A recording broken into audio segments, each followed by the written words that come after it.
Halina't magluto tayo ng sigang na manok with malunggay. My favorite recipe. Yan, bawang sibuyas muna.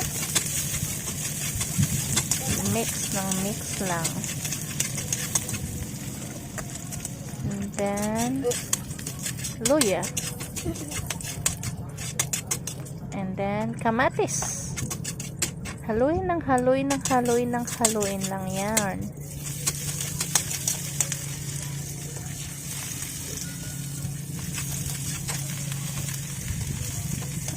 After that, ilagay na po natin ang manok.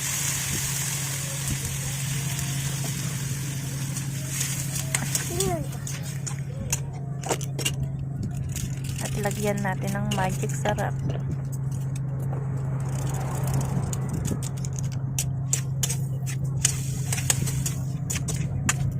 Haluin, haluin, haluin, and then takpan. Hintayin natin kumulo. Yan na, buksan na natin, ay lagyan na natin ng water.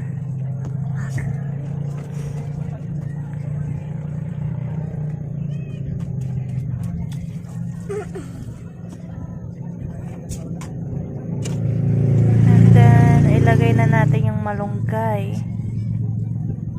Masustansya po yan sa katawan. Sigang with malunggay. Sa mga di nakakaalam dyan, sige, libre tawa. Pero ginagawa ko po talaga yan. And then nor, masarap pa nga kung may bunga ng malunggay yan eh. Yan, pakuluin lang po. Hintayin lang po natin siyang maluto.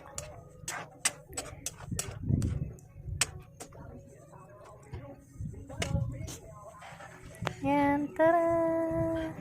Kainan na!